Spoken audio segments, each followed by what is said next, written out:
ஒரு mixie jar எடுத்துக்கலாம். அரை கப் அளவுக்கு துருவின தேங்காய் சேர்த்துக்கலாம். இது கூடவே 1 டீஸ்பூன் போல் சோம்பு, நல்லா ஒரு 3 ஸ்பூன் அளவு, அதாவது 3 டேபிள் ஸ்பூன் அளவுக்கு பொட்டுக்கடலை சேர்த்துக்கலாம். 1/4 டீஸ்பூன் கசகசா சேர்த்துக்கலாம். இது கூடவே 4 பச்சை மிளகாயும் ஒரு 3 முந்திரி பருப்பும் சேர்த்து நைஸாக அரைச்சிட்டு பார்க்கலாம். இப்போ ஒரு பேன் எடுத்துக்கலாம். தேவையான அளவுக்கு எண்ணெய் சேர்த்துக்கலாம். எண்ணெய் சூடானதும் கடுகு 1 டீஸ்பூன்,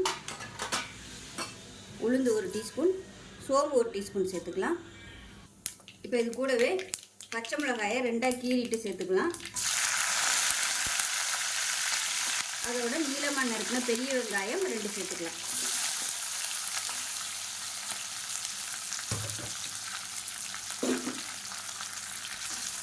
இது வெங்காய குருமாவுக்கு வெங்காயத்தோட ஃப்ளேவர் தான் அதிகமாக இருக்கும்.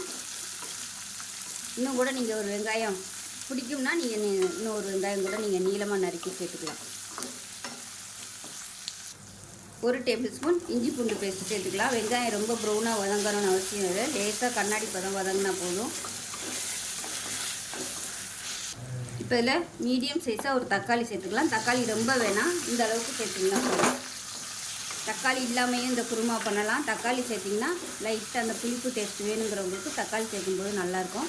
இல்லைன்னா நீங்கள் ப்ளைனாக கூட தக்காளி சேர்க்காமல் இந்த குருமா செய்யலாம். தக்காளி லேசாக வதங்கினதும் இதில் தண்ணி சேர்த்துக்கலாம்.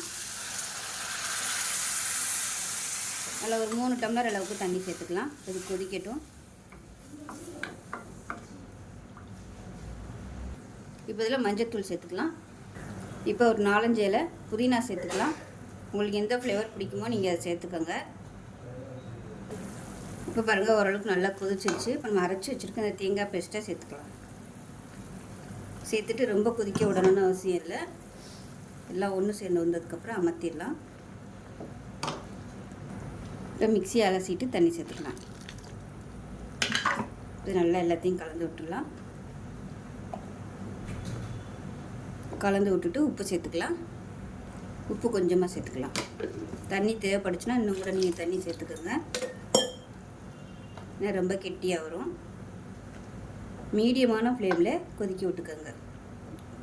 ஒரு 2 நிமிஷத்துக்கு நல்லா அப்படியே கிளறி விட்டுட்டே இருக்கலாம். இப்போ பாருங்கள், நல்லா கொதிச்சிருச்சு. இதுக்கு மேலே கொதிக்க விட்டோம்னா தேங்காய் தனித்தனியாக வந்துடும், திரிஞ்சு போன மாதிரி. அதனால் அமர்த்திடலாம். சூப்பரான வெங்காய குருமா ரெடி ஆயிடுச்சு. இட்லி, தோசை, சப்பாத்தி எல்லாத்துக்குமே சூப்பராக இருக்கும்.